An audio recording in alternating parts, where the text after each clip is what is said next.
What's going on, brothers? What's going on? It is your dude, Mr. International Passport, here again for yet another classic live stream. First and foremost, how is my audio? Can you hear me in the live stream chat? Johnny, how's my audio? Is it good? Perfect. Awesome. Brothers, can you hear me in the chat? Let me know. Hit a 1 in the live stream chat. Check 1, 2, check 1, 2.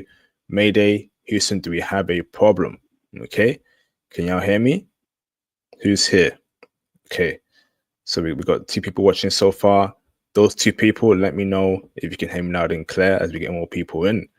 American football abroad, been a minute, brother. Hope you're good. Aussie in the building. Thank you for confirming. Any more ones? Is my audio good? Let me know, please. How's the presentation? How's the production? Need to make sure I'm good before we carry on any further. Thank you, American football. Awesome. So let's get straight into it. Let's do special announcement first. So again, the Python course is now open. All right. So go on my Patreon and look for the tier called the Ultimate Python Course 2025 tier. All right. Join quickly. Spaces are filling up. Spaces are going. Okay. So make sure you join the course as we start class on 26th of January. And the deadline to join the course is on the 21st of January. Okay. So you got 10 more days left to join. Okay. Or your spot will go. Okay. So make sure you please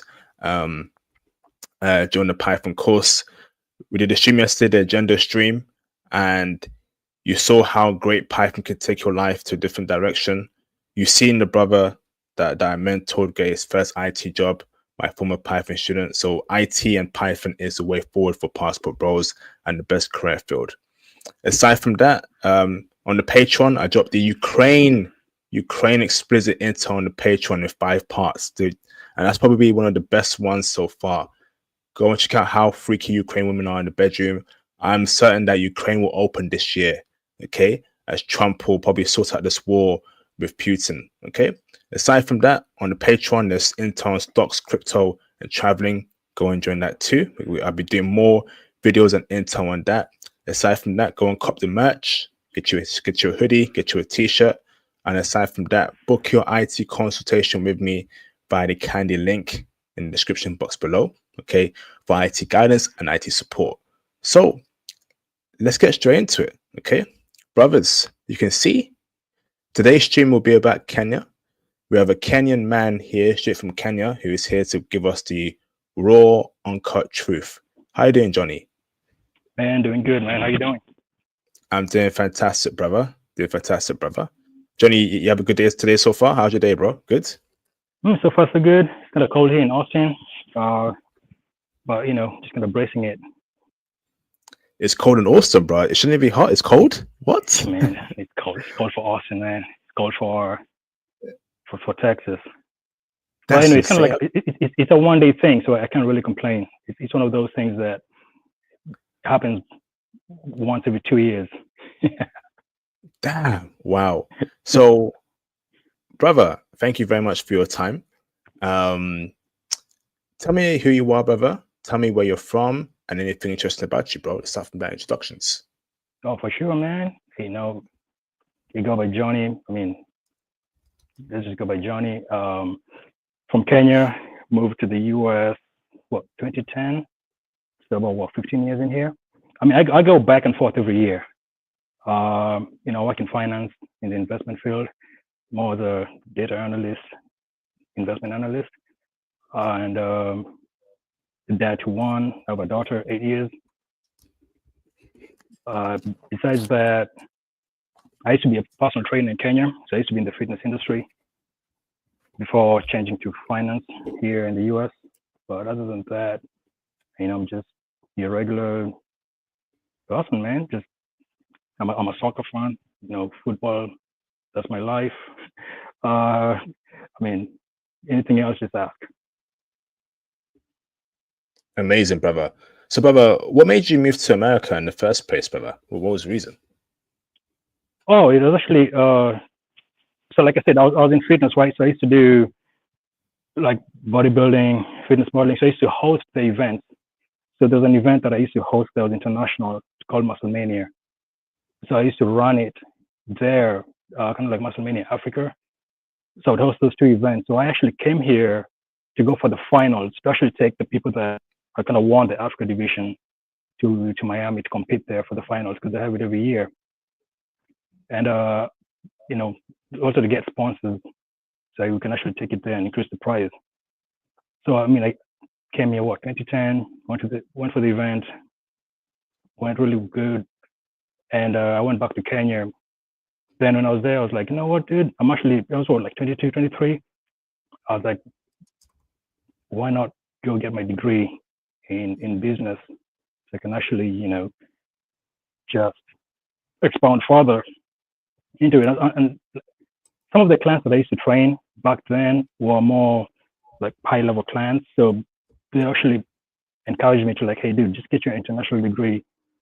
And when you come back, you just have other options because I was more into business and finance.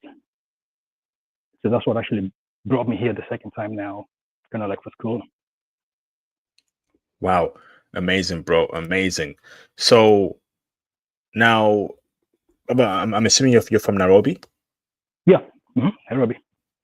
Awesome, brother. Awesome.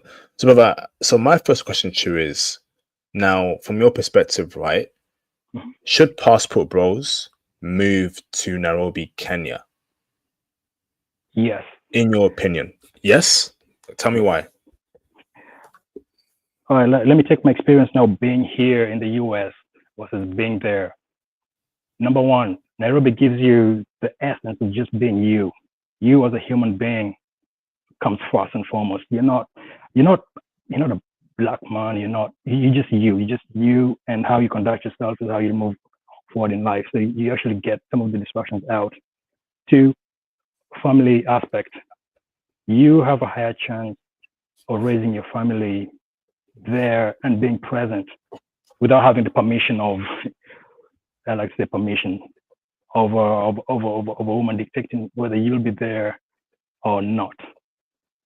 Three, the landscape is changing. You know, it's a business hub. It's actually an international business hub. Because if you look at all the international organizations, they're in Nairobi. So it's a well-diverse city. Let me just put it that way. And regardless of your budget, you'll find a place to fit in. There's actually 4. Wow, incredible. So, Robert, so you're telling me that you actually miss Kenya at the moment compared to where you are living? Man, I miss it. I mean, I think so every time I go back, coming back for about 3 weeks when I'm here, it's just kind of, my mood is low, you know, because I'm still adjusting. When I get back to Austin, so that's one of those things where it makes you realize that, hey, you know what?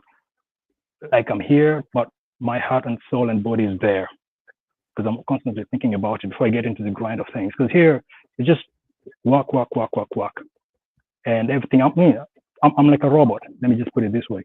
I can tell you what I'll do next Tuesday at 8 p.m., next Wednesday at 4 p.m. I know exactly what I'll do. Unfortunately, in Nairobi, and you never know. I never know what I was doing because things pop up. You've got friends, you've got the social life. I was never in the house, so there's always somewhere to go, people to hang out with, things to do.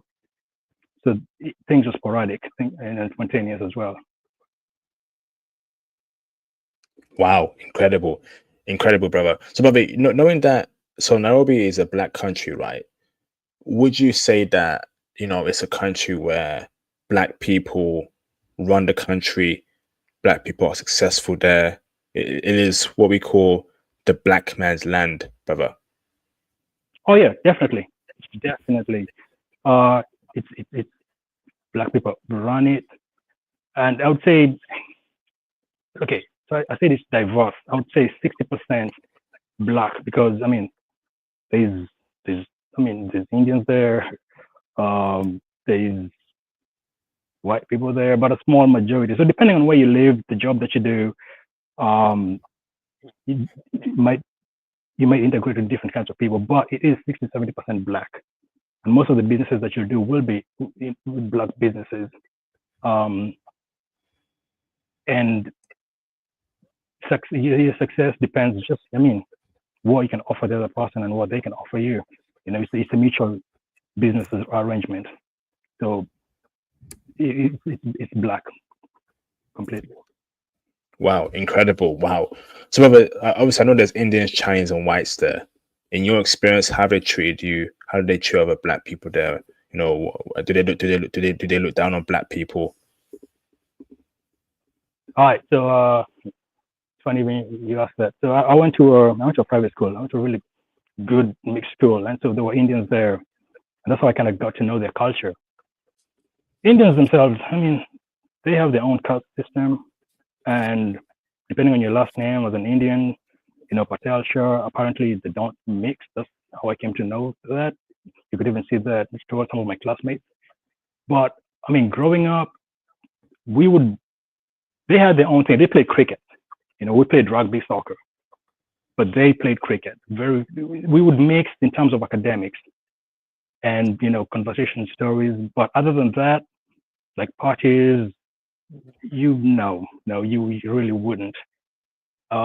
Dating, never even thought about dating an Indian girl, to be honest, because it's just impossible.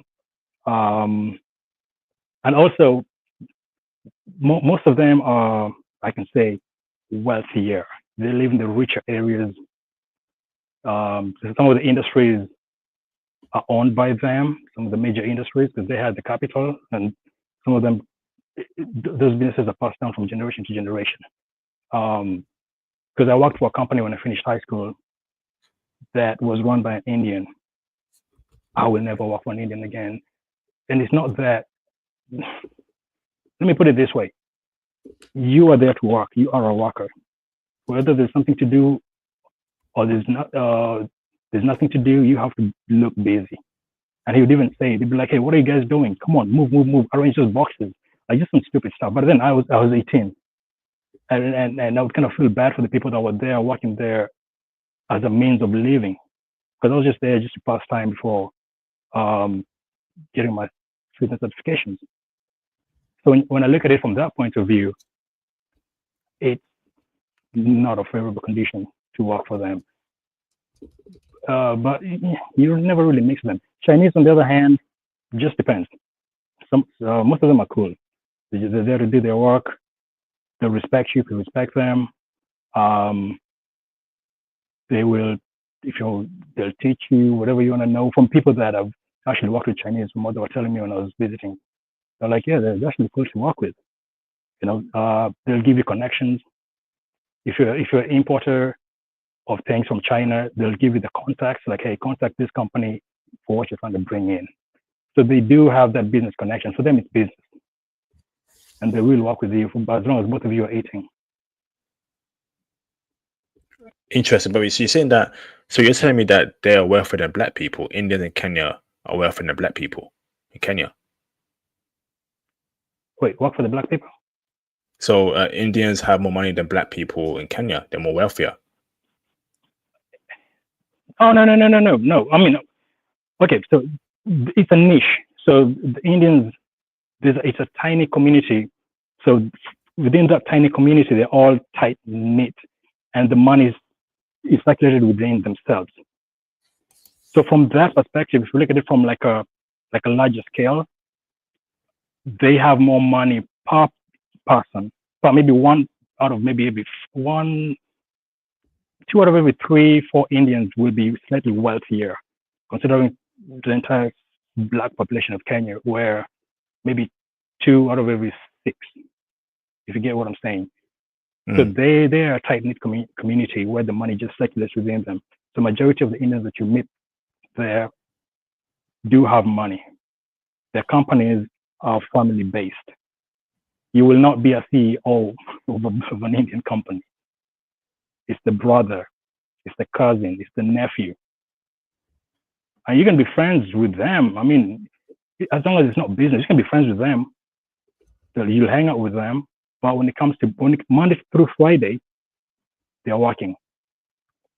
You'll meet up with them on Saturday. But business-wise, it's a niche. And majority of them, yes, do have that, what I call old money.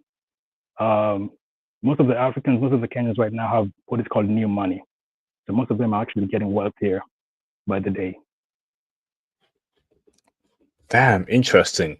So, you're saying, okay, now Black American men, Black British men who are interested in going to Kenya and living there, Black American and Black Canadian men, can they make big money there? Can they make a living for themselves over there?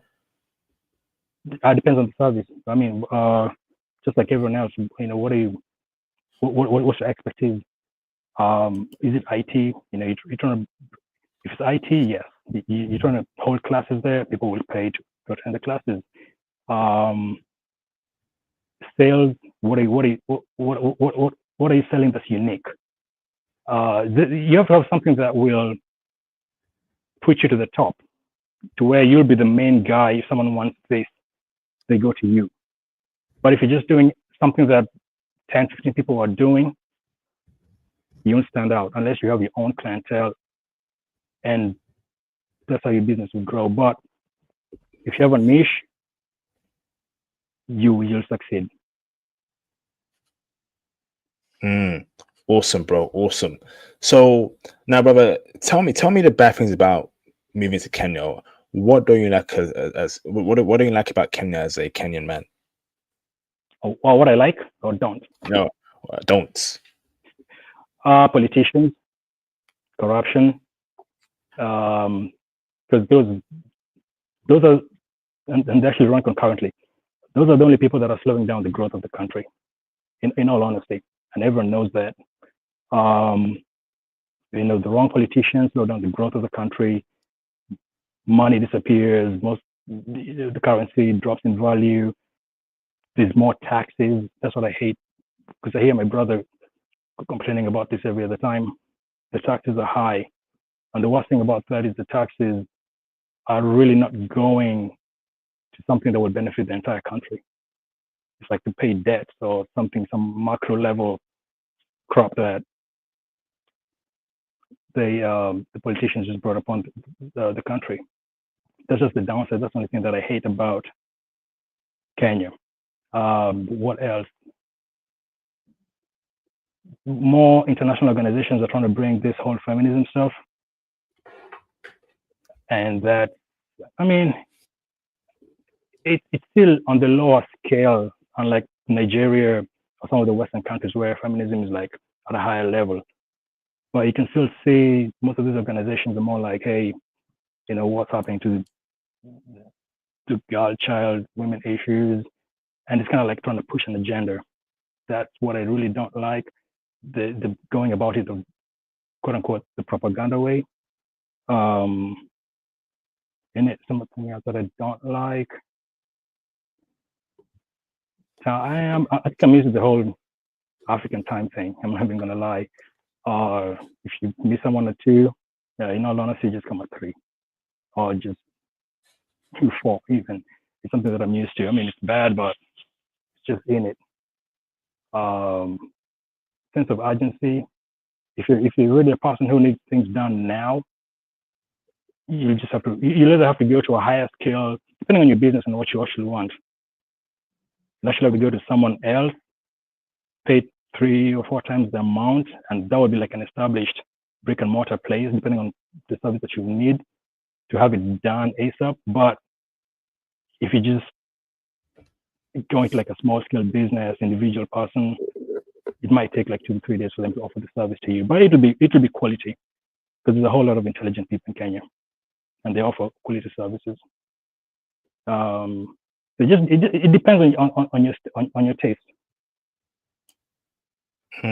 Okay. Interesting, bro. But you mentioned feminism there. So from what you know, what you've heard, is feminism a big problem in West Africa, like Ghana, Nigeria? Is that what you know? Oh yeah.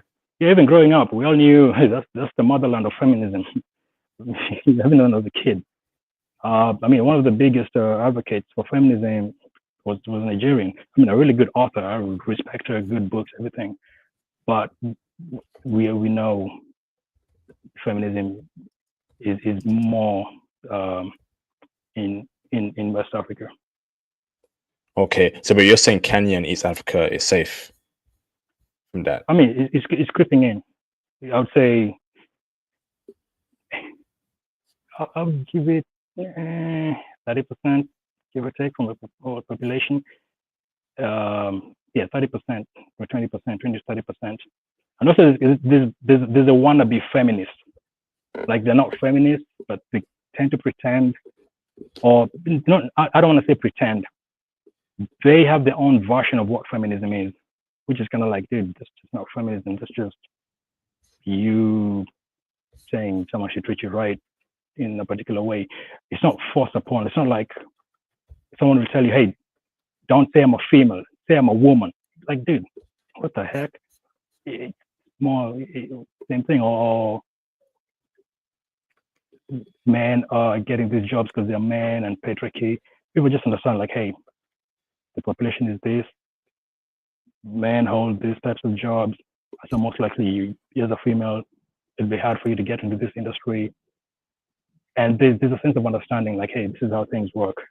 But it's not a total blame on just like the patriarchy of men. Interesting. Okay. Interesting, bro. So no, but in terms of Kenyan women, right? In 2025, would you say from what you know, brother, they're still wifeable? You can go to Kenya and find a wife. Oh yeah, definitely. 3 of my friends got married. Last year?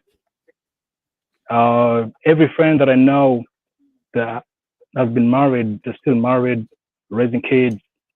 No, I mean things like divorce is not even in the vocabulary.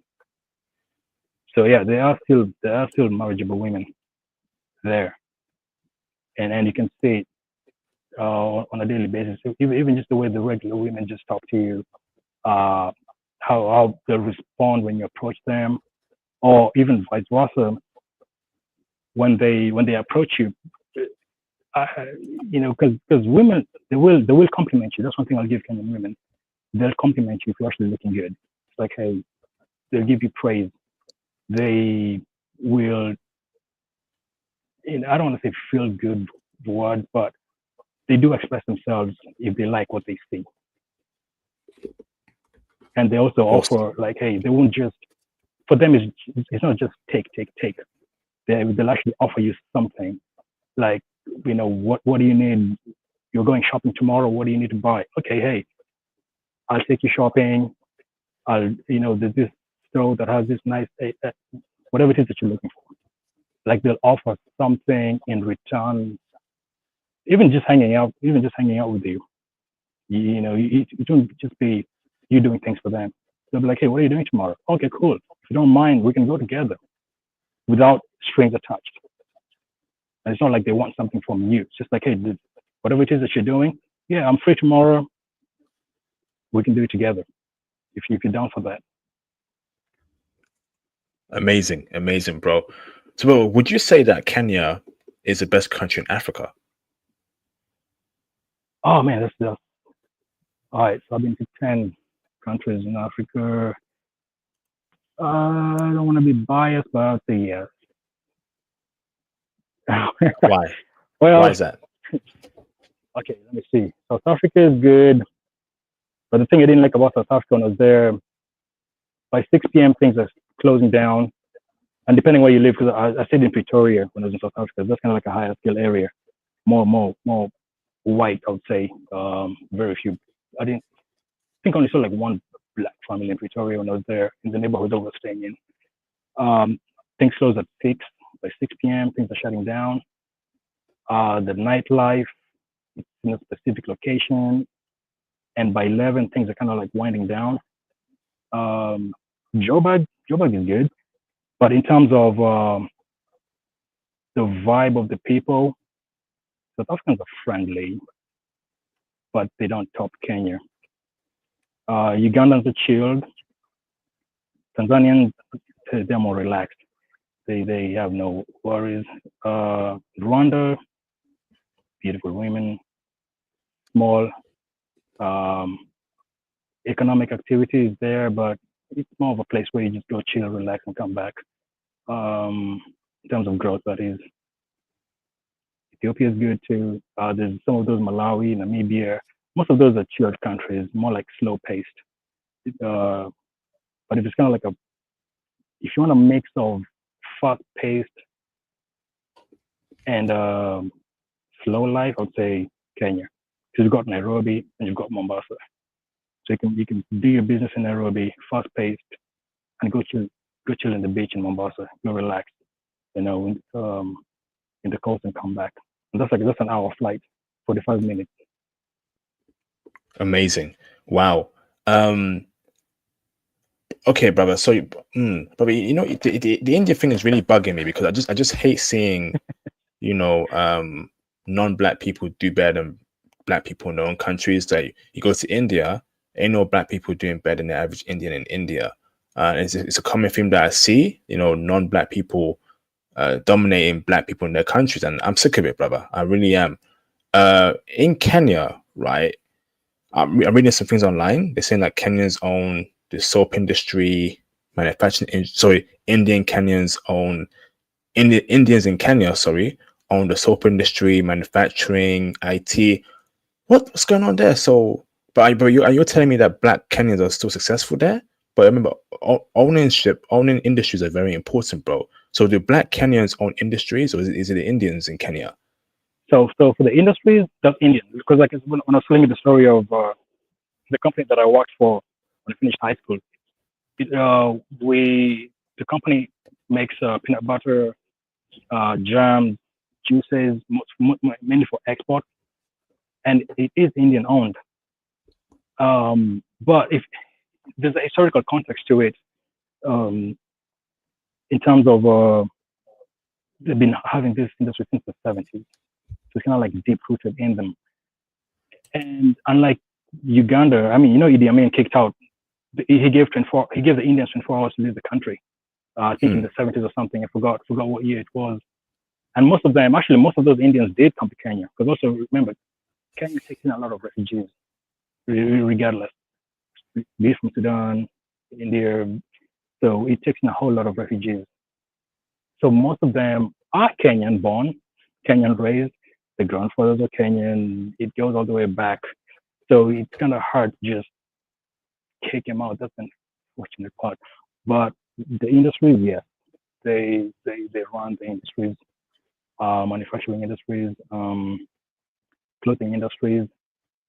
But funny story. I was out at the mall the other day here in Austin, and there was a shirt that I looked at. It was high quality golf shirt, and I looked at the cover. I mean, at the tag, made in Kenya, and I was like, oh yeah, Kenya does make some of these high quality clothes, but you'll never find them in the stores in Kenya because all of those are for export.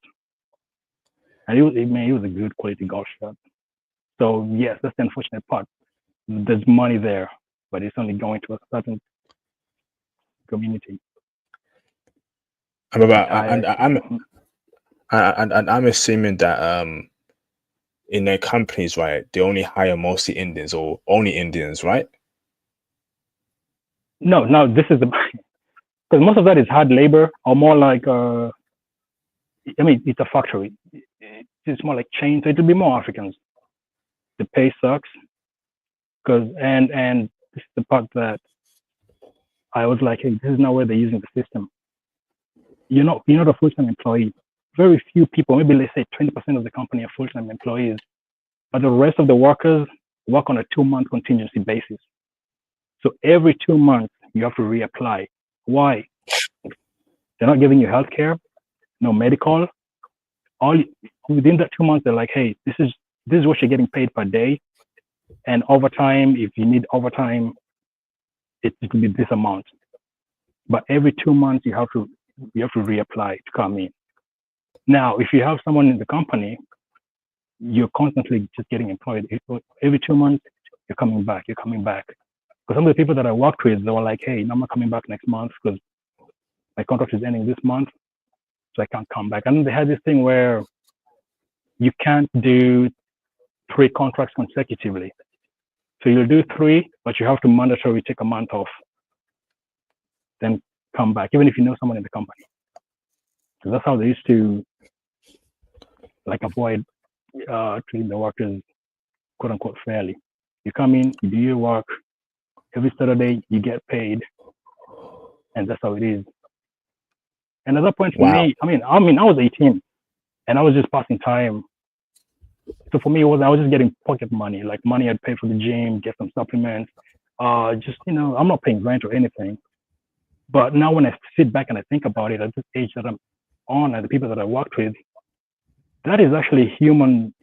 I don't know if it's slavery, but it's borderline. Because I can't imagine just consistently going into work and not knowing if I'm working the next month.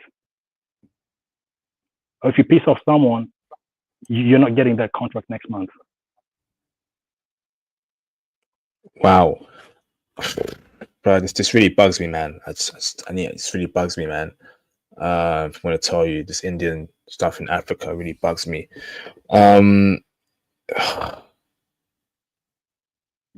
Could that be taken away, brother? Do you think that the government could just be like, no, in terms of like, if there's a point where they, how do I put into words, corruption happening or trying to influence Kenya politics or something like that, could things be done about? Because they have a lot of power there, bro. That's it. So what about black people? What about black Kenyans? Do they have power there, bro? Do they have their own industries? Are they building themselves up, bro? Because it's not a good look. I mean, there are some industries, majority of the industries where, it's Kenyan, it's kind of like an automotive sales. A lot of Kenyans are more into sales, more into entrepreneurship. So that's where the industry is for a lot of Kenyans, service industry. But in terms of like the manufacturing, it will be Indians. And even if I don't think they just can't take it away, because that would be the international community will be in uproar. Because also have to remember, the US, UK, they have a lot of say also in what happens there. In Kenya, they say it's international relations. Do you want to speak on that? So you tell me that UK and USA, they control Kenya? I mean, I don't want to say control, but they do have a voice. I mean, you need a loan from the World Bank, right, for infrastructure. Hey, there's some stipulations that you have to adhere to for World Bank to give you that loan that they'll give you at a high interest rate, even though they know that money might never go to where it's supposed to be. But hey, as long as you owe them, they kind of own you. Hey, it's who you owe money to, who has the power. There's a whole lot of interpolitical aspects to it that it will just be an uproar. Because I mean, last year we had the riots, and most of that was due to the high taxes imposed from the loans that the government was taking from the World Bank.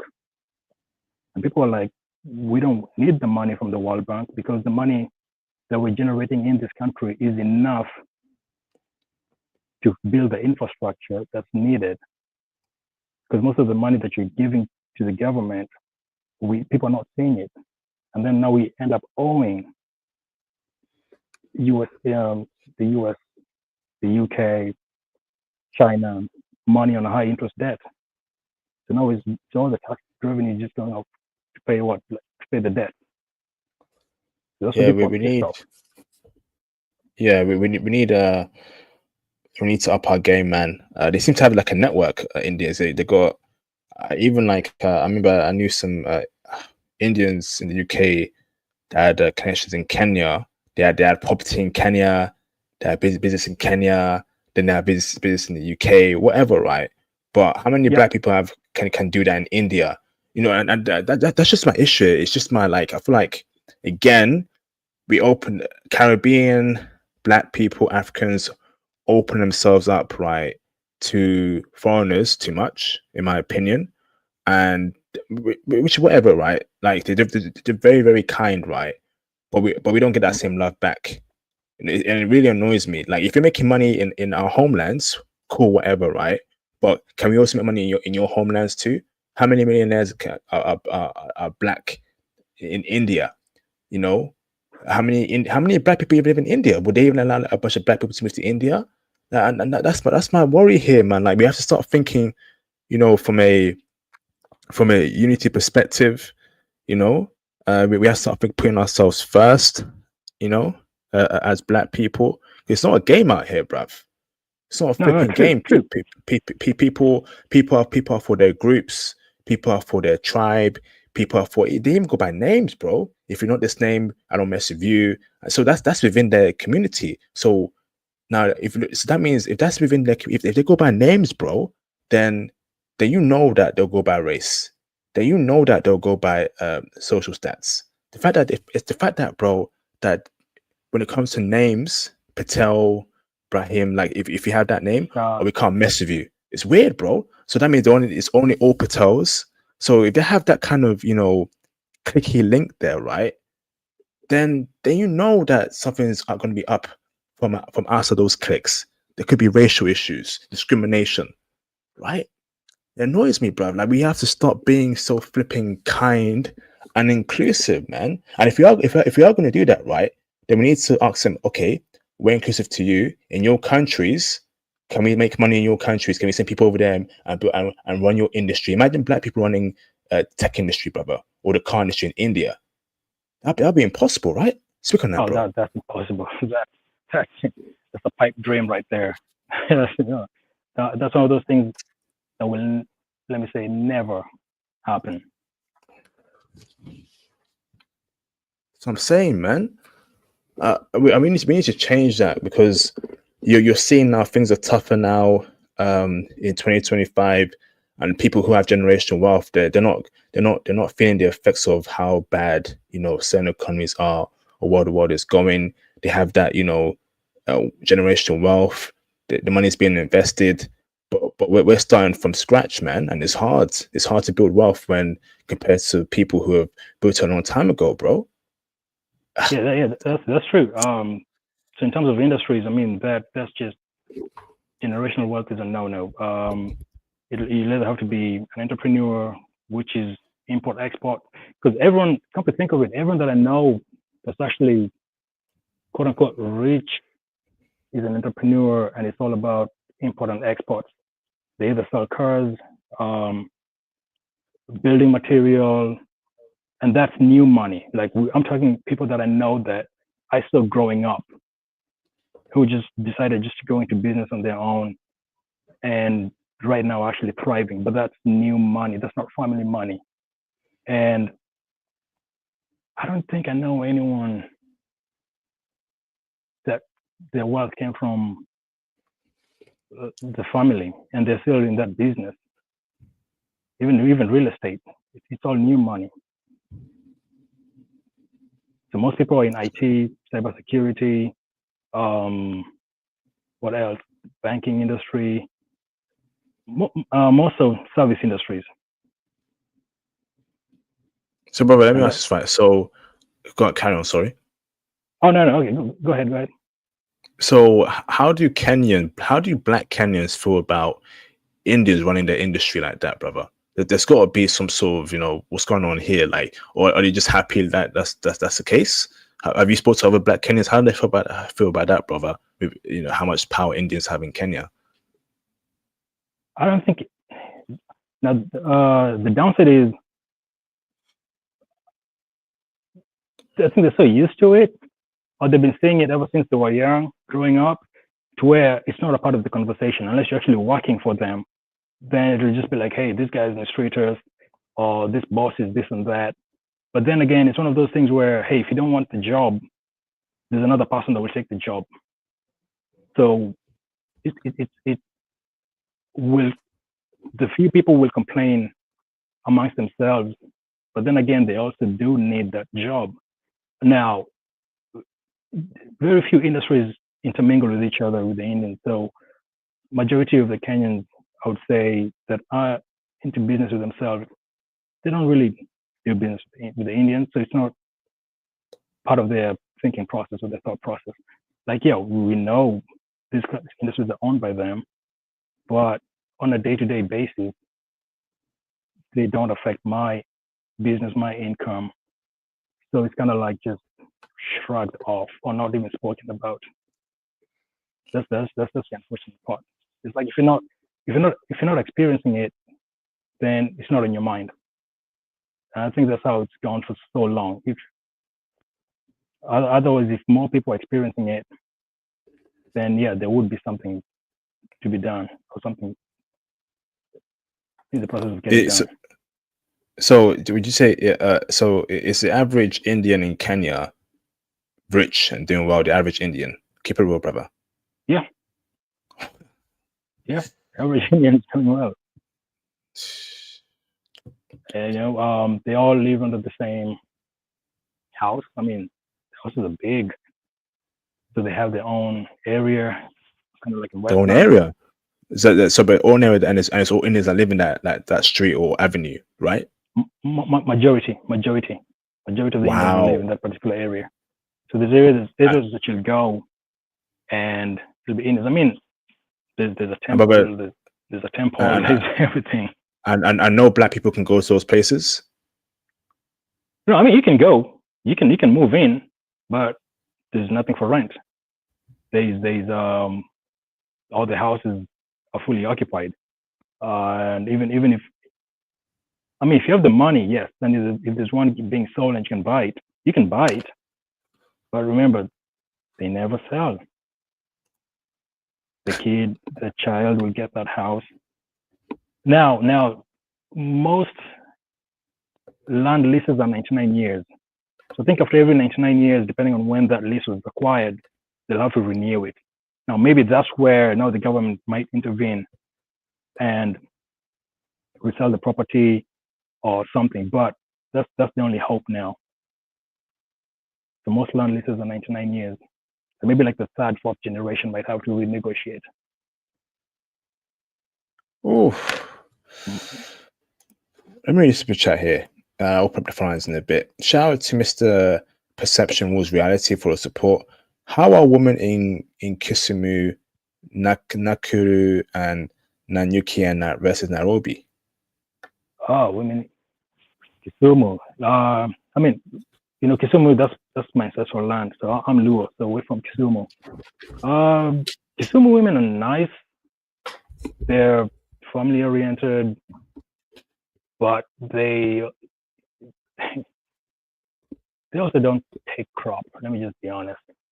And when I mean they don't take crop, they don't take stuff like if you're as a man coming home drunk every day, like they'll be like, hey, what's wrong with you or something like that.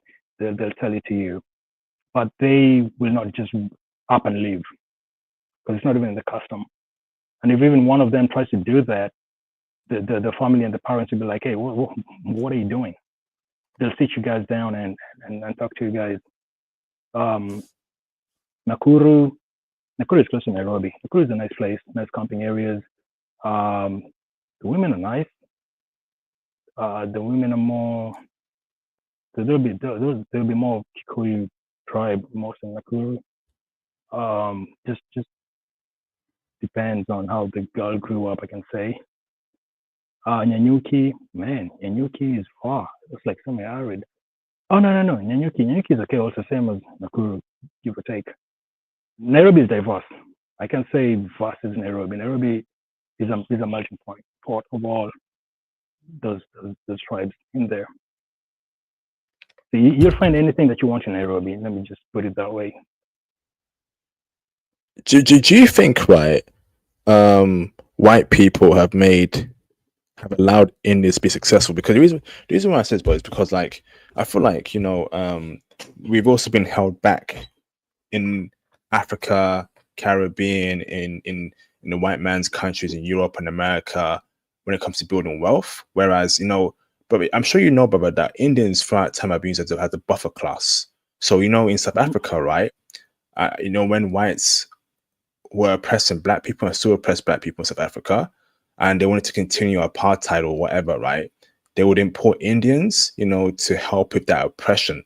They still didn't rock with them, but they really didn't like black people, so they thought they would import Indians, right, to help with that oppression. And throughout time, brother, they've been made a buffer class. So it's whites first, then Indians, then colored, then black. So Indians, Yeah. They trade with white people, but they're not equal to white people. White people still down on them, but they still make money with them. And then we have after that is colored and black people. And I think that also applies to Kenya as well, because when they were coming in, to Kenya, they were trading with England, they were trading with other countries where black people weren't doing that. Do you agree with that, bro? Yeah, I do agree. Indians, yeah, they're the buffer. So, you'd have, and that's why I said most of your boss is more likely to be an Indian than a white person, unless you're like upper class black person. And if you're upper class black person, you're in politics, or you're being groomed to be a politician to take over. That was during the whole colonial era, 1940s, 50s, 60s. Indians were definitely the buffer class in between the white people and the black people, and also within the black people, there was certain tribes that were like, all right, you guys are on top, you guys are next to us, then everyone else below. So if you look at Google, if you look at the Mau Mau rebellion, the Maji rebellion that happened in Tanzania as well, certain tribes were fighting amongst each other for land, because land is the biggest thing. That's the thing, and even for independence. But there was a whole lot of division that unfortunately still affects us today.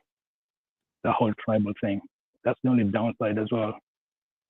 If you're a particular tribe, you're deemed lower, or you're more likely to be in government, hence more wealth for your tribe.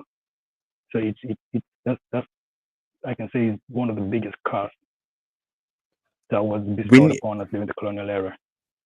We need to compete, and we need to also we need to make sure we build our own economic power, man. And that's why I'm trying to get this IT thing popping for brothers, and the crypto thing as well. Because there's only so much I can do, man. I can't build the next Facebook. I can't build the next Amazon. And even if I did have the intellect, right, the funding, it will take millions of dollars. And where would that money come from? The white man, right, through his venture capitalism. Do you think the white man's going to actually invest in a special black product? No. Remember, like, you have to understand, right? People are for themselves and for their groups. I never believed in all this DEI stuff. I never believed in all this diversity BS. It's all nonsense, man. Until I see opportunities open up where it comes to funding for black businesses, and not just these small mom and pop shops, right? I'm talking these big tech companies, OpenAI, Amazon, Google, Facebook. And I don't believe anything these goddamn liberals say, if I'm honest with you. No, true. Like I said, I'm in finance. So, I work with hedge funds and stuff. Even the process of funding, the criteria is ridiculous, man. Anything from market cap, how many employees you guys have, how long have you been in business, how much money you actually need, what's the viability of what you're offering. Like, it's crazy. So, yeah, like you said, the venture capitalists, they have the money. They go out there to find businesses to fund, to take. It's called risk. They're taking that risk. They're like, hey, we're putting $300 million for X% of the company market share because we believe in your product, and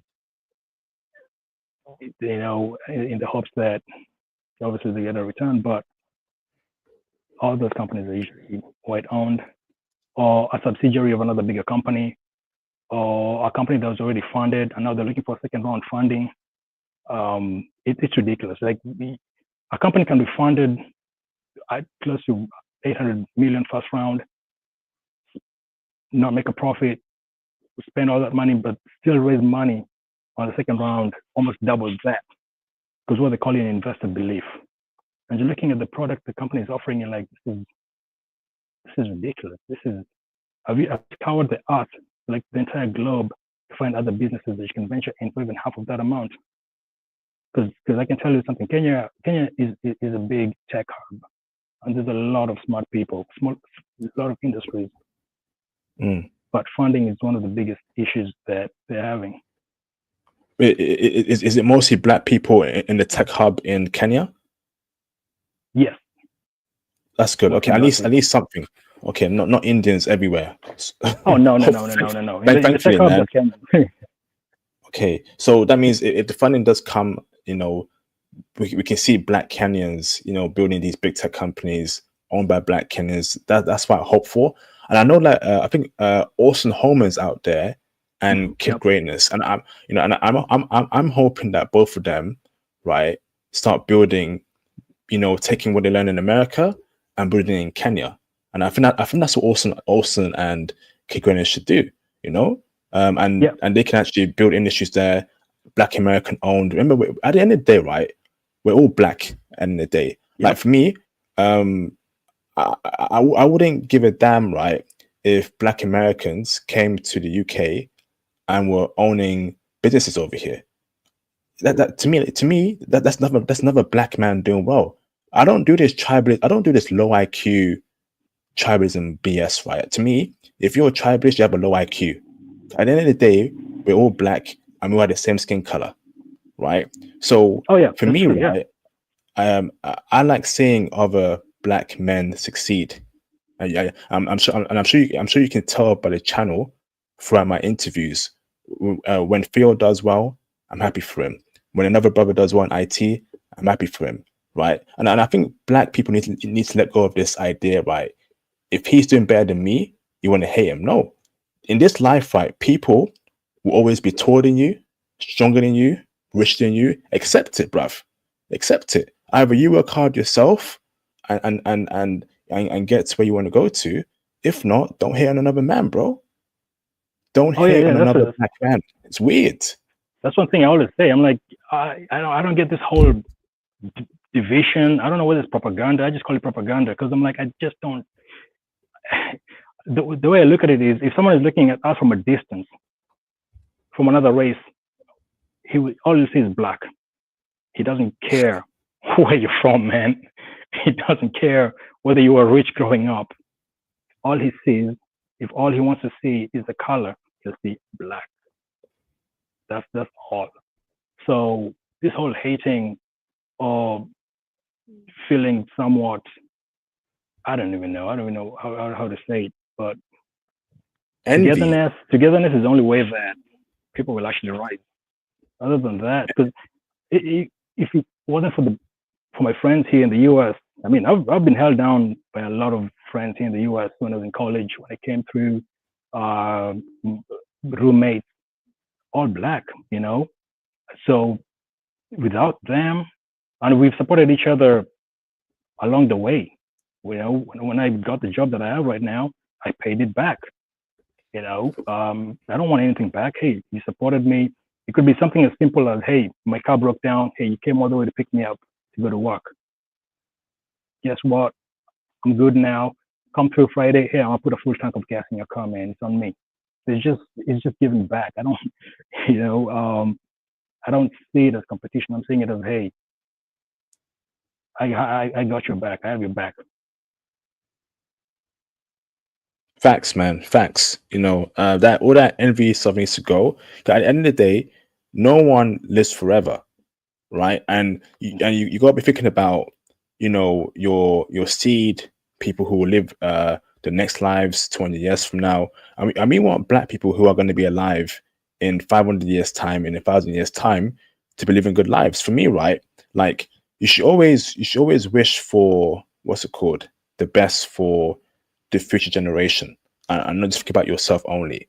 Everyone dies, bro. Everyone leaves this earth, right? Oh So yeah, try and leave something good for another Black person. That might be your son, that might be a friend, that might be someone in your family. I'm not saying give money away. I'm not saying give your whole wealth away.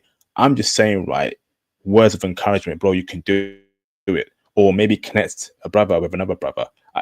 On my channel, I have connected. I can't even count it, right.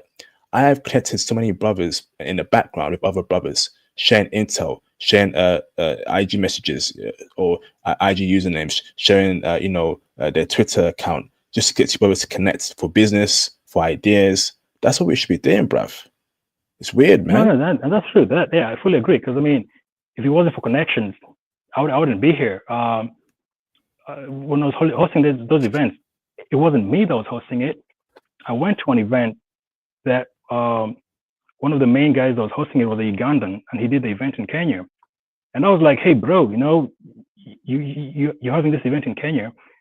Do you need help in sorting out advertisers, sponsors? And he was like, yeah, man, I actually need help because I'm doing this thing all by myself.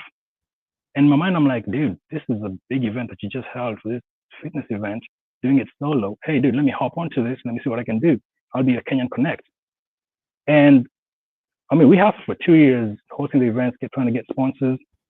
And he was the guy that got me actually, his friend got me my ticket to come to the US with no strings attached. And I was like, hey, that's my business partner. He's been helping me. We've been doing this event. He wants to go travel and trying to get this business degree. Because I spent all my money on the event. That's the other thing. I stopped doing it. It's too expensive. All my salary is going there.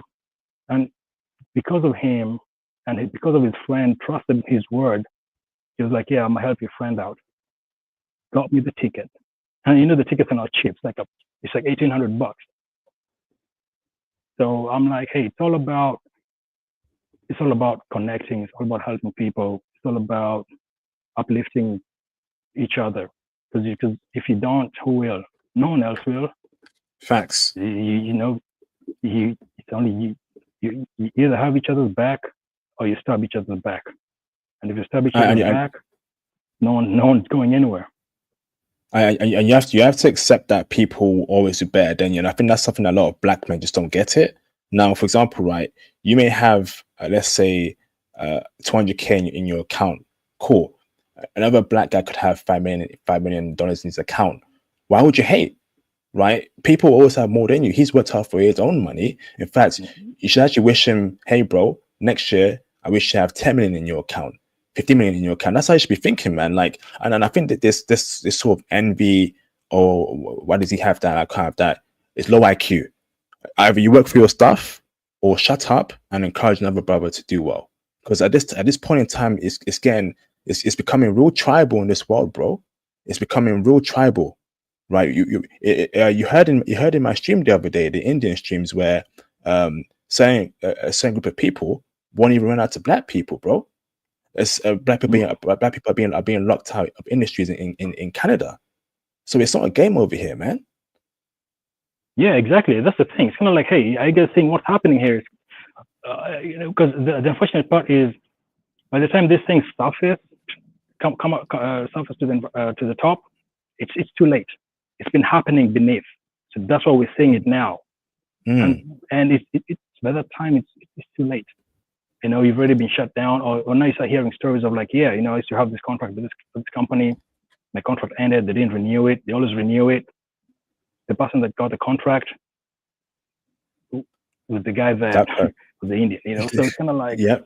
what's happening here? So by the time all of you come collectively and tell the stories, you now start seeing a pattern, and you're like, oh wait, something's fishy here. Something's not right. And like they say, at that point, it's late.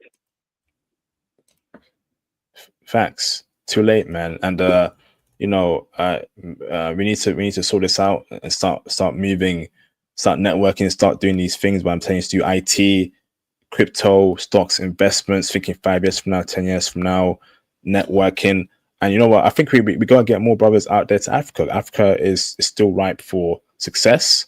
And that's why I am rooting for Alston and Kid Greatness to be doing great things in Kenya. Some of you guys may not agree with them 100%, whatever, right? But for me, for the cool part thing is that they're out there. They're American. They can bring American industries to Kenya. So I hope Alston and Kid are thinking about, okay, what's big in America that we can do in Kenya? And that might be manufacturing, that might be plastics, and I'll be happy for them. You see my mentality here, brothers. I don't really care where you're from. At the end of the day, we're all black, right? And it is, for me, I'd rather see black Americans running industries in Kenya than Indians. I'd rather black Americans be running plastics, metallics, whatever, in Kenya than Indians, because at the end of the day, they're still black. That's how I feel, man.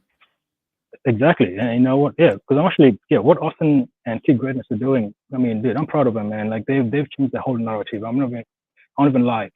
I remember the first time when he went to Tanzania, and I was like, oh, holy smokes, he's actually gone to Tanzania.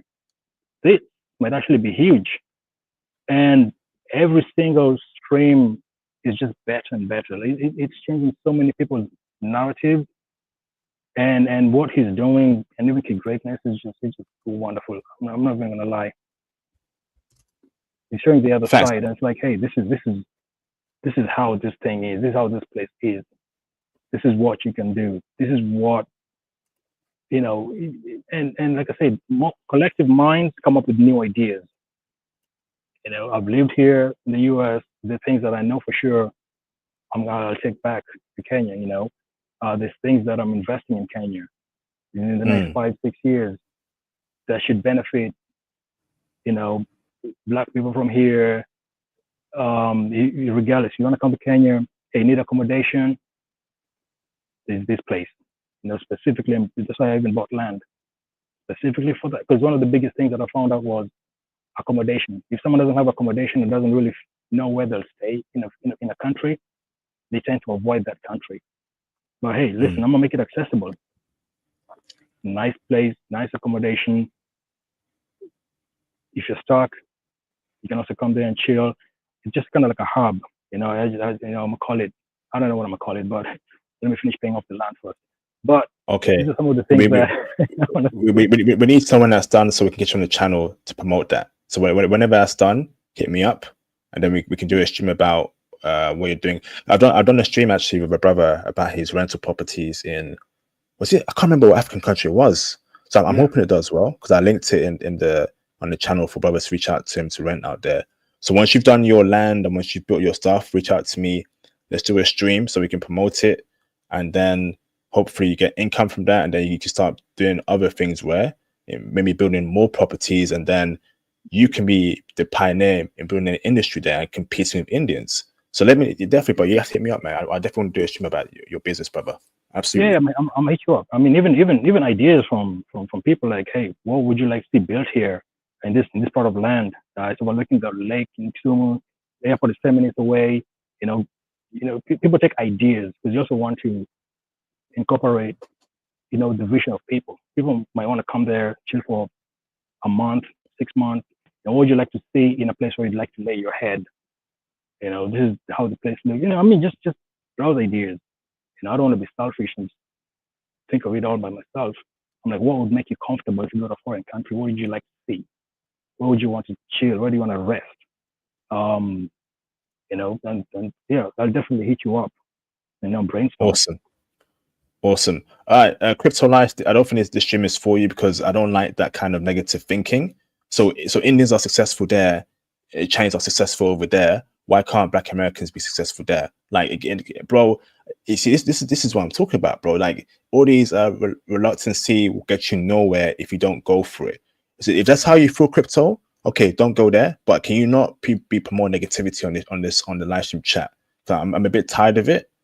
Okay, now, nah, bro. All right, you just go through and do it. Okay, if it's not for you, crypto life, don't do it. But enough with the negativity, enough of the that might happen, this might happen, bruv. You only have one life, man. You don't know if you don't do it. There is no second time. There is no second part of life. You don't die and come back to life. This isn't Call of Duty. This isn't a video game. This is real life, bro. Just go and do it. Whatever happens, happens. But I'm so scared. I'm so tired about all this reluctancy, blah blah blah. Cool, it's not for you, bro. That's it. But I'm happy that Austin's out there, and Kid is also out there as well. And let's see what they can do. They seem happy over there. They're connecting. They're doing this. They're doing that. So if it's not for you, bro, okay. No, you go live in crypto. This is my channel. So what are you talking about, bruv? You go live out there, cuz. You go live out there. The F are you talking about? You gonna live out there. No, you gonna show us your life, bro. Clown. Get out of here, man. Yeah, some people. I mean, just you have to ignore some people, man. Like just that negative energy, it will just put you down. Just, you know, because yeah, I mean, there's some people that whatever you do, they'll always be negative. They'll always have something negative to say. Facts. I don't want that in 2025, man. You go for it, whether it's Japan, whether because it's even Indians in Japan. I guarantee that they're doing some. They might be, start building of their own businesses, their own industries. We gotta start doing that, bruv. And just stop worrying about all this to that. We have to compete, right, and start building. And that's why I'm trying to encourage you to these high income paying industries. That's why me and Theo are teaching you cloud and Python, right? And even at a very cheap rate, at a very very cheap rate. Our courses here, right, are worth thousands, and we're teaching it for you for very cheap. Okay, then we have the countries on here on the channel that's for free. Last week I did 5 hours for you brothers for Vietnam and Ukraine. Intel that people pay for, bruv. Intel that people pay for, and I'm out here giving it for you for free on the channel. Cost of living, woman, where to go to, business. These are things that people pay for, bruv. In fact, another YouTuber charges for those kind of countries intel, and it's all free on the channel. So you can't say that IP isn't putting in work, right? I'm doing my best here. I can't do everything. I won't build the next Amazon or Facebook, but I can inspire people to go out there and do things, man. Sick of it, exactly. Bruv. And I think that's the difference between, I would say, Kenya.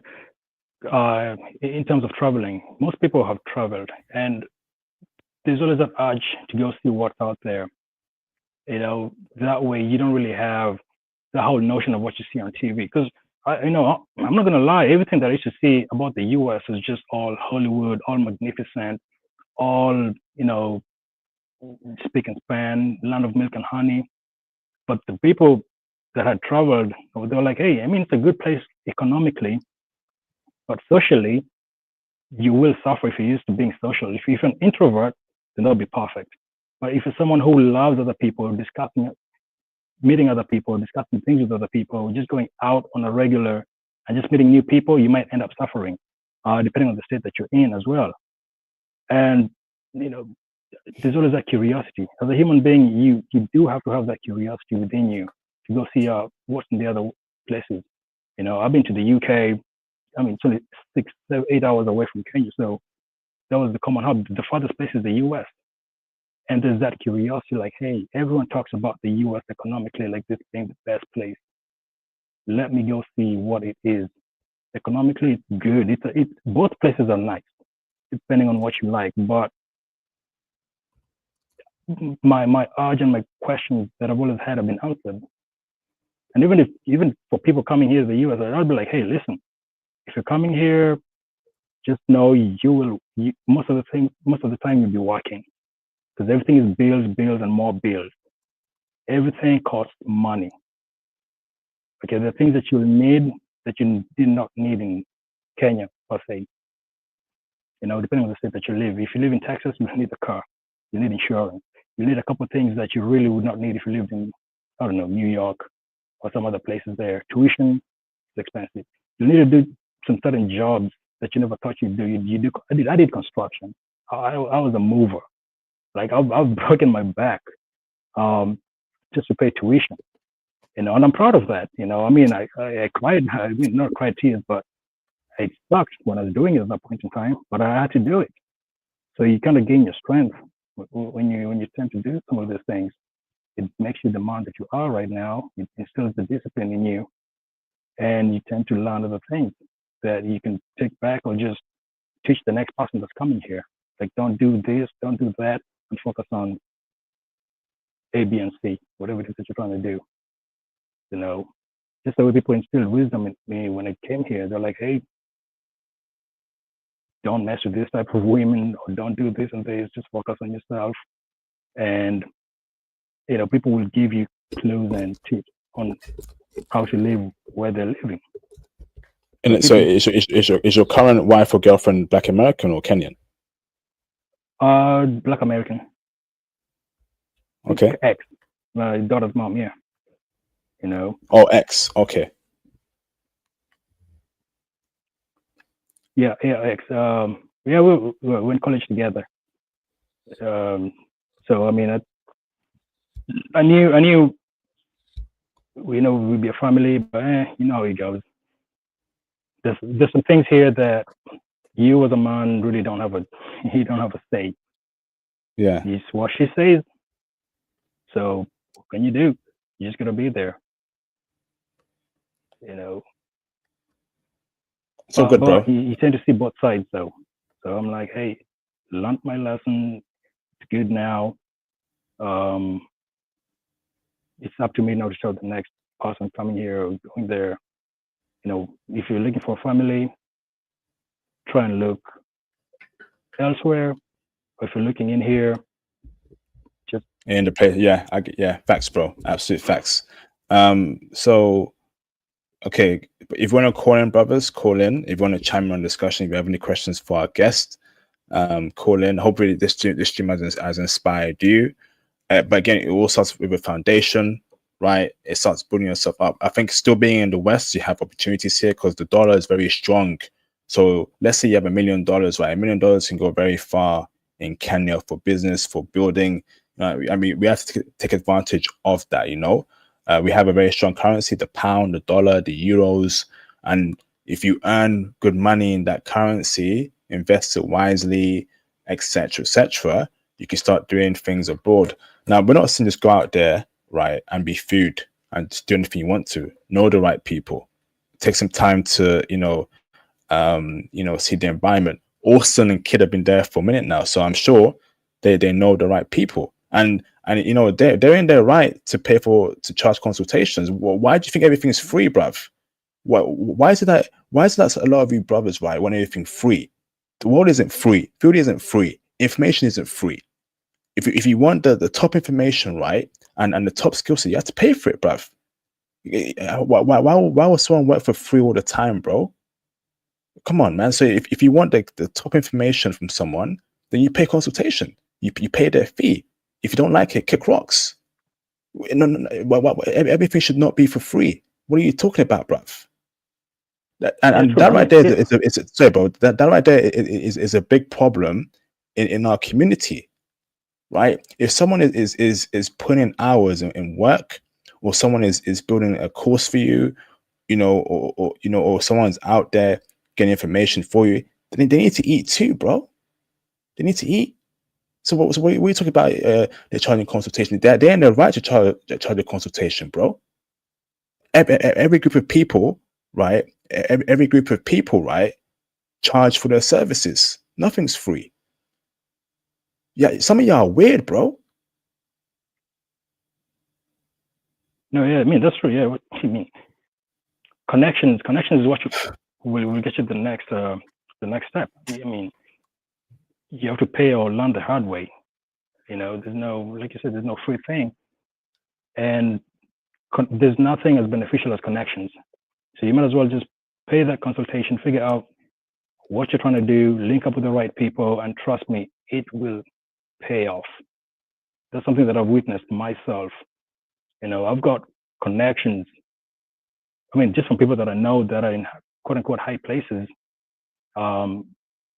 That I mean, I wouldn't just give them the number from someone that I don't really know, because I don't know how serious you are with them. And if they're going to invest their time to sit back and listen to you or talk to you, and then you bail out after maybe 1 or 2 meetings, that reflects bad on me. And that's someone that has wasted their time trying to quote unquote help you because of me. So I mean, consultation is a way to kind of weed out the bad actors in my view. Facts. Absolute facts. It was that someone who's not serious and someone who is serious. A serious person would pay for knowledge. I mean, don't you guys pay for a degree? Are degrees free in America? No, they're not, right? And then you come out of it with a new skill set, right? So I don't know what some of y'all talk about. Oh, they're charging. They're in their right to charge. They live in their country. They have to earn money. They have to survive, right? They got intel for you. Anyone who has a service or is giving you information that's valuable should be charging for it, right?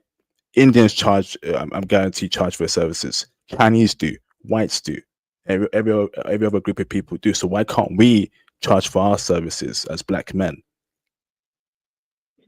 I mean, you have to invest. You have to invest in yourself. Come on, if like I said, I mean, investments every day.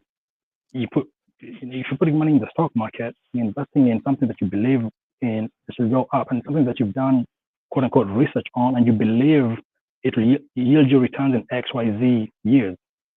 So you won't just put money into something that you don't believe in, or one would not put money into something that they will kind of like just let it die down. You have to invest in yourself. You have to put money so that someone else can actually know that you're serious about whatever it is that you're trying to do. It's just investments, man. Facts, absolute facts, and people can decide to give information for free or for not, right? On my channel, I've decided to give you all these interviews for free. That's my personal choice, right? And that's why it's on the channel. But if you want more intel, if you want me to teach you, if you want IT guidance, IT consultations, Python course, and other bits, I've got a charge. I'm already giving you a lot of intel for free, right? You have all these groups here that are for free as well. Okay, so you can't expect everything to be free from every black man or any other group of people. If I'm honest with you, so if you like Kenya, okay, and you feel like it might be good for you for business, for living there, Austin might be your guy, Johnny might be your guy over here, Kid might be your guy. They're out there, they're experiencing it, they're building lives out there. You never know where it could take you. Okay, awesome. So any callers before we end the stream in a bit? I think I saw someone say something about the internet being slow. I mean, I said earlier, you get what you pay for. There's nothing that I have there that I don't have here in the US. And I'll just be honest. When I'm there, there's nothing that I'm lacking. So if you want fast internet, you pay for it. You'll have to pay for it. Anything that you want just depends on your pocket. I'm not even gonna lie. So that whole speed about the internet, it depends on what the tier of the person got, what bundle the person got, what provider they got. That's one thing I'll say. Anything that you want, you'll get. And I've seen it back and forth. Even when I took my daughter there last year, there was nothing that she was lacking. And she even mentioned it. She said, I have everything that I have at home back in the US. I'm like, yeah. Facts. Let me bring in Patrick in the background.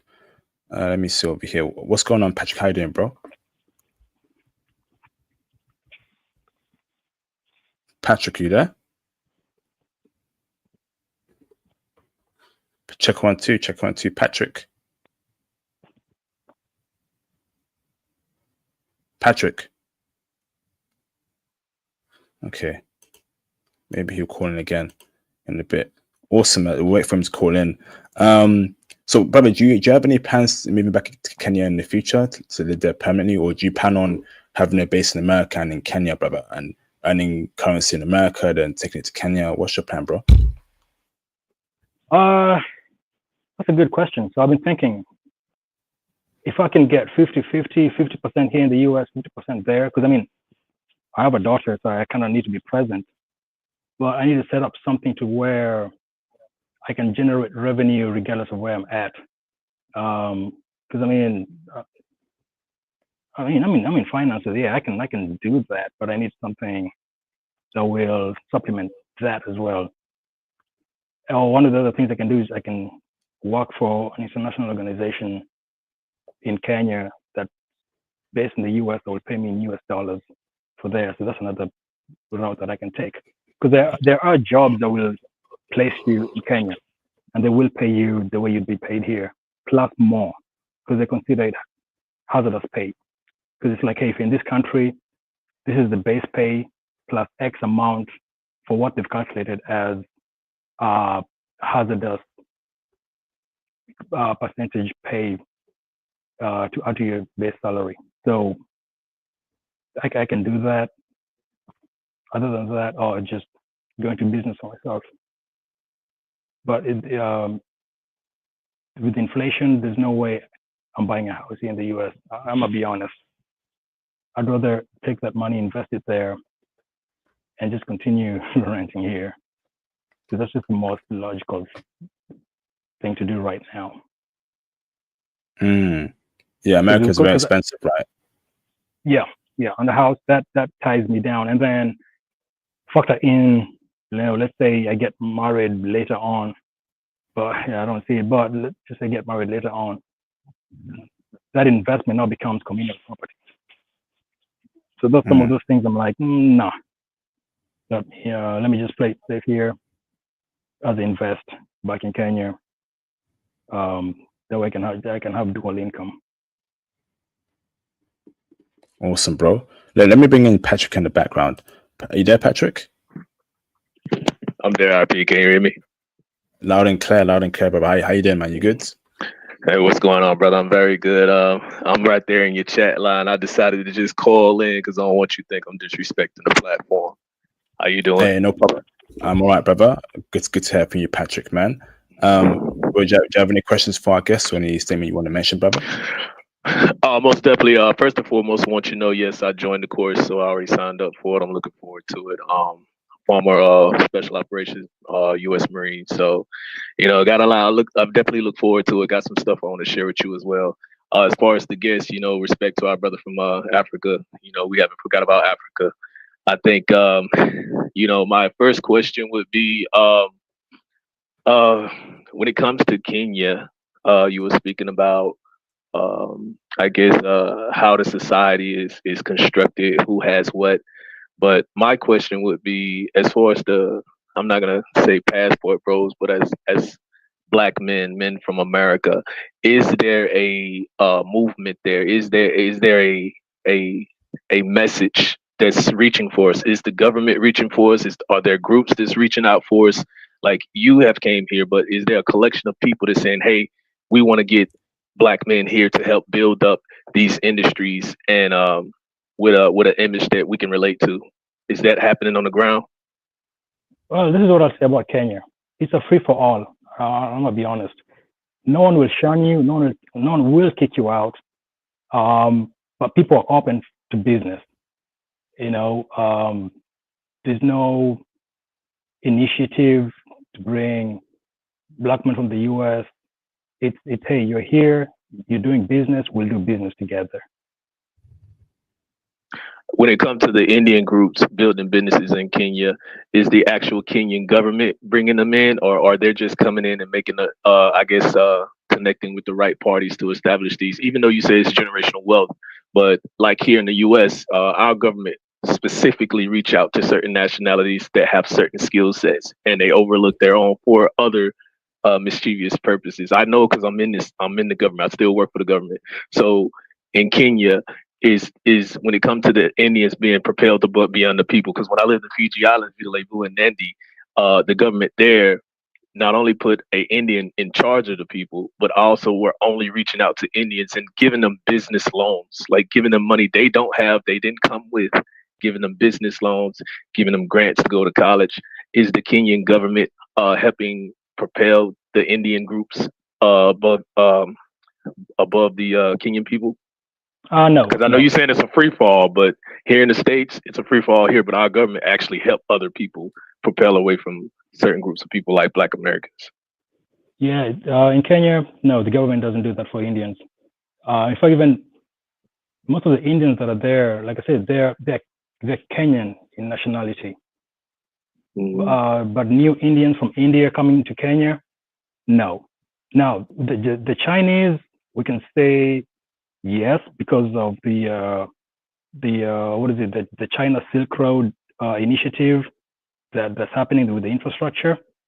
So for that one, we can say yes, the government does have incentives for the Chinese because, I mean, they did loan us some money for the infrastructure. So they're the ones doing the whole technology and infrastructure rebuild, but they're not particularly, and that was only for like, what was it, 10 years? They were supposed to come in, build the infrastructure, manage it, train the Kenyans, and bounce. Or the ones that are staying, but they were to hand over the industries to the Kenyans. Right. I got one more question, IP, if you allow. Fire away, bro. Solid. Hey, brother from Kenya, just want to man, thank you for this opportunity, coming up and speaking with us and giving us all this information. Really appreciate it. And you too, IP, for providing this channel for brothers like us to congregate, in all in all actuality, I should say. Having these type of spaces is greatly important. You remember when Kevin Samuels, when he first started, his whole focus was for Black men to control the narrative, right? And so my question to you, IP, would be, since we know some of these issues when it comes to certain nationalities having certain footholds and becoming gatekeepers in certain industries, would I question in particular to Kenya, would our ultimate goal would just be to have a presence for Black men in Kenya so we can build these relationships on the ground and also control the narrative and make sure the Kenyan people have a relationship with Black men so they'll know what we're truly about, to just have a presence? You want to go for that first? Yeah, let me say, there's no, I think there's this whole thing where people think that Black is Black in Kenya. No one looks at you and go, oh, that's a Black American. People look at you and go, oh, hey, that's James. Hey, that's Elijah. That's, you were identified with your name. There's no collective, maybe social media where people are trying to get clicks. They'll talk about the passport bros there. And I've seen, I think, like 2 or 3 videos of some women talking about the passport bros. But on the ground, even growing up, no. I mean, I had friends all over, Black Americans that I grew up with, that I was with in the same school. I never saw them as Black Americans. I just saw them as who they were. And a majority of my friends as well, the majority of the people there just look at you for who you are. We see you're Black, you've got Black skin, or, so it's not from where you're from. It's just who you are. But I will say this: West Africa, yes, the will. I mean, West Africa is West Africa. Let me not discuss that. That's them. They're more outspoken. They do say what's on their mind. And I think that there's that whole confusion where people talk about Africa. It's kind of like lumped up into one. It's like, hey, African men are this, and I'm like, hey, different regions in Africa have different characteristics. I think that's one of the misconceptions about the entire continent. Kenya, you're Black, you go by your name, you're friends, we're friends, that's what matters. We'll do business together. The only time where even people disagree is when someone's trying to get one up on the other in terms of business relations. They're trying to play someone's money, just, some of those negative things where any other human being would just be like, hey, don't associate with this person because he owes me money, or he borrows money and doesn't pay, just like anyone else. But other than that, you are you. That's good to know. Thank you. No problem. Awesome. Great questions there, Patrick. Thank you very much, bro. Much appreciated. Any other callers want to call in? We're going to end the stream in roughly 5-10 minutes. Now's the time. Please send me the message on any other points you want to make, Patrick or Johnny? Instagram. Oh no, man. I just once again, IP, there's no words in the English language to describe what you're doing. It's some, I think our people over here in the States, we know what change sound like, but we got to know what it look like. And, giving us an opportunity to be involved with change, to me, that's what makes the progress. And brother, what's your name from Kenya so I can address you properly? Johnny, or John. Official name is John. Mr. John, brother John. Hey, thank you for coming up, man. Everything that you explained, yeah, you're right. Social media has done us all a disservice on both sides, and we need to know that a lot of times social media is working against both parties, both of our groups. and having this opportunity to just do what's natural. African people, people here in the States, Black people in the States, we know how to be natural and just talk it out and just build those relationships from the ground up. And thank you for being here and giving us all this opportunity, giving me this opportunity to talk to you. And I think that's what I was, going to. My questions was just us getting there, getting on the ground, and just having a presence and having these relationships, so we don't have to assume what the Kenyan people are thinking about us, or vice versa, or what Kenya is, because we don't know. Here in the States, we don't know what's going on in Africa. All we know is what they show us, just like all you seen about Hollywood is what they show you guys. So, in order for us all to control our narrative, we just got to get together and do what's natural. Thank you both. Yeah, true. I mean, Salute to you, and Patrick. there's one thing that I always say. I always tell my friends here, I'm like, hey, I'll be traveling in April to Kenya. If you want to come, come. There's accommodation. That's one thing I've always told people here for the past 5, 6, 7 years. If you want to come, there's accommodation. Let's go. I've never kept the country. I'm like, hey, I'm going there for 3 weeks, I'm taking a vacation. Let's go. I had a friend of mine come through, 2 years ago. And I mean, he's been there twice now without me. I'm like, God damn, bro, like freaking visiting my family more than I am. And it's kind of like one of those things like, hey, come see what I see, so that way you can understand when I say this, you can actually figure out and go, oh, hey, yeah, now I actually get what you're saying. Why do I go crazy over soccer? When you go there, you understand, oh, hell, I see now why you're crazy over soccer and rugby. Why do you go crazy over this here? So I've always extended my hand and an invite for whoever wants to come whenever I'm traveling there. Thank you Awesome. both. Thank you, bro. Thank you, Patrick. Let me bring in. You already know. Oh, okay, I know it, James. Yep. Can I bring you in, James? Is that okay? Let me bring in James in the background. You already know. What's up? You already know. How you doing, bro? What's going on, man? I'm all right, brother. How you doing? You good? Hey, yeah, the guest kind of reminds me of a dude that I served with in the Navy named Johnny. Kind of reminds me of him. Yeah, that was a good dude, man. Yeah, he's a good dude. He's a good dude. He could run his ass off, man. He's the only one that was able to run faster than me when we did the relays, man.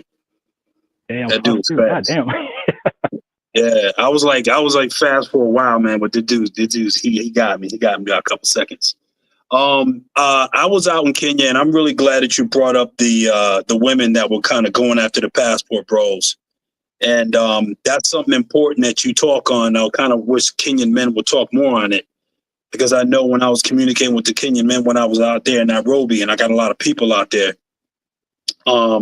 that they were saying a different story. They were saying, we don't understand why they're saying that, because we know how they treat us. I was like, yeah, we don't really know how they treat y'all. I mean, this is all be new to us, coming out here to Kenya. But the other thing is, the thing that they're saying that they don't understand why we would come out here, because they're no different than American women.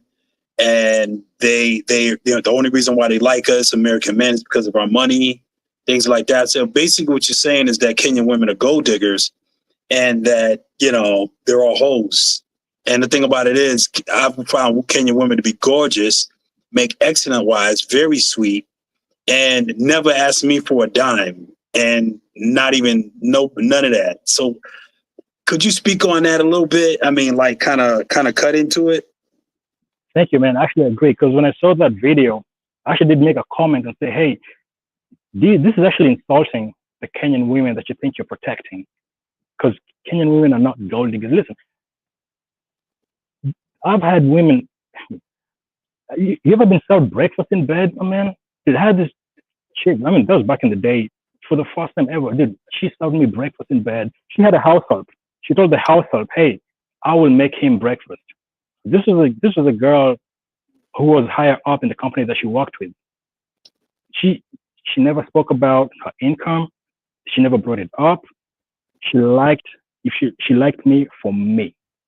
In fact, I was a dumb one. I was I don't want to say intimidated, but I was more like, there's no way I can just sit here as a man and have this chick just do X, Y, and Z for me. So, but I was 22, 23. I was a dumb one, and she was like 25, 26. So most of the women that are of substance do not subscribe to these men are only here for, they're only there for you for your money. The women that are saying that, you realize, women that A, have a social media presence, B, they have these things called cliques. So it's kind of like they want to be the, not Kendra G, like the social media gurus or goddesses to discuss about this. You know, they're looking for following. But a majority of the women, even the ones that I talk to right now, who are just my friends in Kenya, they're like, that's some bull crap. You know, because Kenyan women are friendly. They are wives. If you treat them nice, they'll treat you good. They'll do things for you. And these are things that they will do irrespective of who you are, as long as they like you and they see that I can have a future with this person. They will do things for you. You know, so that I do agree with you. That was an insult to the women. But the men did kind of dismiss that. They were like, hey, these women are just talking crap. Because I think I'm on a WhatsApp group and some of the guys are like, yeah, these women are just talking face, man. They're just spewing crap. I mean, you know, negativity. Yeah. I mean, the thing about it is, I don't know if you know it, but I'm one of the guys, and those are my friends they were talking about. Troy is my friend. I'm one of the guys that's in that photo. I'm the light-skinned dude off to the right. I hate saying I'm a light-skinned dude, but it is what it is. You run around Kenya, man. You gotta run around with Will Smith complexion. You gotta let it be real. You light-skinned, but it's me. I'm James. God damn, bro. Yeah, that's my friend. So Let me apologize on behalf of the Kenyans, man. We don't subscribe to that rhetoric from all those women. And then again, if you realize, passport bros is kind of like that topic that will get clicks on social media, regardless of where you are in the country, in the world. Oh, passport bros from America, passport bros from so it will generate clicks and ticks. And then add that, you have some of the women that you know, they exaggerate things. Damn. Now you end up defending something that wasn't there in the first place. You know, that's just crap. It's really, when they say passport bros, they're talking about black men, because when white men are travel and do the whole enchilada way more than we do. I mean, I'm talking about comparing to 100 compared to like 100,000. I mean, that's the percentage difference. I mean, way more than us. So whatever they do, then no one's talking about them. And of course, you know, they have people who don't look like us have said the most atrocious things about Kenyan women when they go out there. And I know the videos, but I don't want to get into like race battle. No, that's true. I mean, even growing up, I can tell you places in Mombasa where it's full Italian. You know, I mean, and like I said, those are things that are known. This place has Italians. This place has this type of white people, but people don't really mention it. Why? I think it's ingrained in us to not think about it, or it's just kind of like, oh, that's normal. We just kind of brush it off.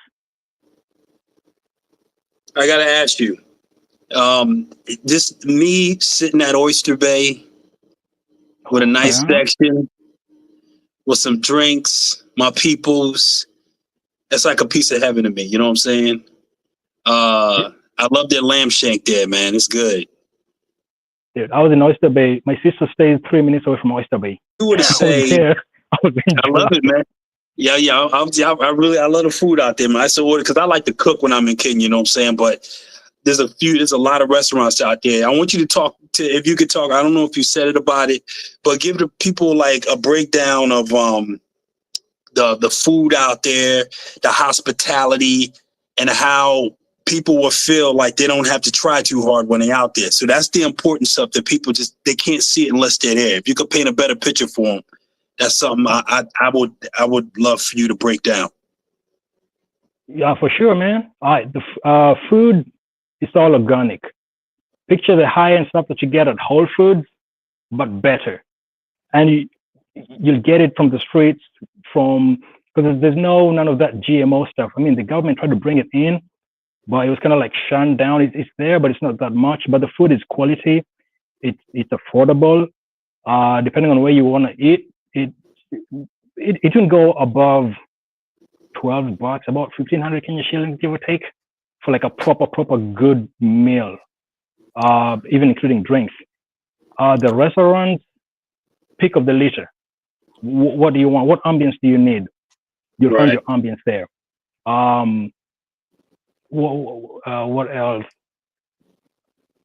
Weather. The only question I got is why is sometimes the only thing. Why do they have to mark up name brand clothing so much higher just because they have to pay a high tax to get it there?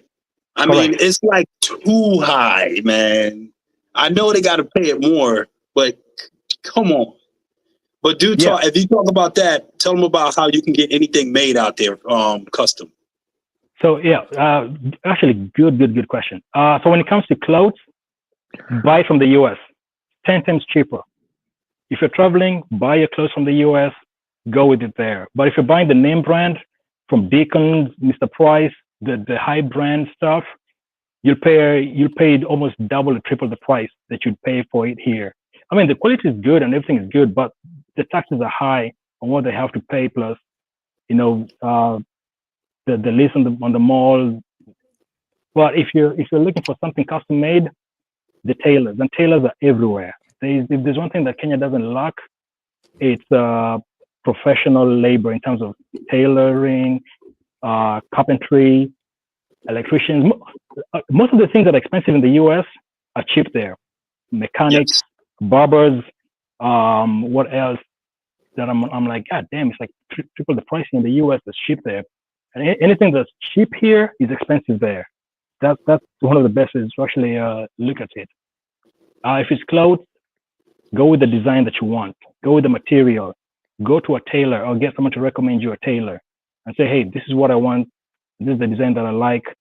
They'll do the fitting and they'll design it for you. So you can get a lot of custom made stuff in Kenya. But if it's name brands, you'll pay 2 or 3 times the price.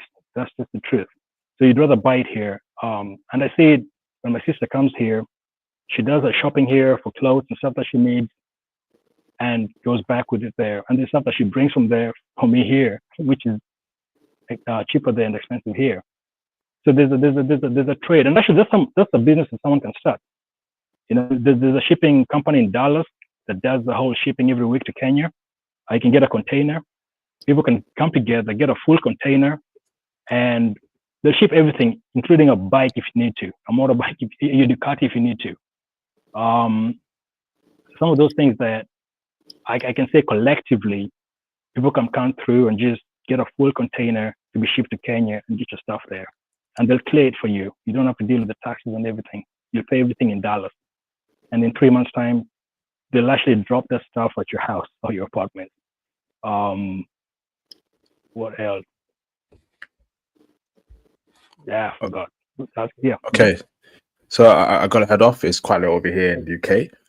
Thank you, James, for calling in. Thank you, Patrick. Do you have any closing? Actually, I have a question here, right? So, farming, in regards to getting into farming, over there in Kenya, Johnny, how is that? Is that something that Black American men can do? Western Black men can do? Is there a huge market for farming there, brother? It seems like that might be an interesting one there, bro. Getting into farming. Good thing, funny thing you just mentioned that. Talking to a friend of mine in Kenya yesterday, and he was talking about chicken rearing. And the way he broke it down was, you can make at least, give or take, you can spend about 100,000 Kenya shillings, about what, 1,000 USDs, give or take 900, to get about 100 chicks. And within 3 months' time, you can triple your investment, because Kenya has so many holidays, so many festivities, and chickens are always in demand. And there's actually a shortage of chickens right there. And he broke down the amount of money that he makes every 3 months from just chicken farming. He hasn't even gone into corn. He hasn't gone onto, let's say, coffee. You can actually go to one of the coffee farms and talk to them and have your own custom-made coffee. There's so much farming that Black Americans can do if you're actually into it. And there are lessons in there. You can even lease land from someone that's doing that for import and export. I mean, Starbucks buys coffee from Kenya. The Ketepa tea, Kenyan tea, is served in the British royalty. They export it to the UK. That's one of the major exports. So there is money there. Like I said, it's collective. People need to come together, look at an industry, and in all honesty, if the money is there, the takeover is there. Okay, so but how do you get into it? Is it easy? Do you have to have connections, or do get brothers to reach out to you? How does that work, bro? Yeah, reach out to me, and I'll contact my buddy who's already doing it. Awesome. Because he broke it down to me yesterday when I was telling him about the land that I'm buying, and that's what he was saying. Is like, hey, do this in the meantime before you start building. That's how I know about it. So yeah, definitely. Like any connections, I've got people. I'm a pass down the connections, man. I'm not gatekeeping. You know, brothers, it will benefit everyone. Brothers, reach out to me. I'll happily give you Johnny's details. If you want to look further into that, just send me a DM on IG. I'll pass it to you as I always do. So thank you, James. Thank you, Patrick. Any closing statements from Patrick? No, I just sort of, once again, thanks IP for the opportunity. Mr. John, thank you for the opportunity, bringing the information from Kenya. Brother James over here on the left, shouts out to the Navy, a lot of love on that side. But my main thing was, what I was trying to say briefly, and I know you closing out IP, was when I was in the compliment section talking about hubs, we had one of the other guys, X Mark, that was saying that I was looking for a handout. Brother, all intel is paid for, whether by blood or money. What I was saying was before Passport Bros, before Black Man Organization, BMO, the military brothers has been doing this for centuries. And it's so connected and it's so networked. There's a guy I can call. There's a house I can go to. There's a place I can go and get information on so many lists of things.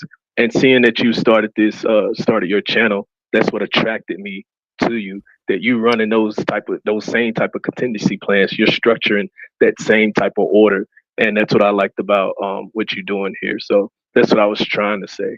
But once again, I'm here for it. Whatever you need me to do, I'm here for it. Thank you all. Thank you, Patrick, brother. Have a nice week ahead, brother. Much appreciated, bro. James, do you have any closing statement before I end the stream? No, just keep it 100 on those that hate that we've been getting out there. And I don't know if you connected with the brothers that are doing stuff out there, Alston Holloman and everybody, but they'll love to connect with you, if you got information that'll help people, do open businesses out there, because there's so many opportunities, land, business connections with people who want to go into real estate, the whole 9 yards. So definitely, man. And when I get out there, I would like to connect with you too. Dude, James, add me on Instagram, man. Add me on Instagram. I'll tell you. James, I know James. I'll send you his details, Absolutely. James. Absolutely. Perfect.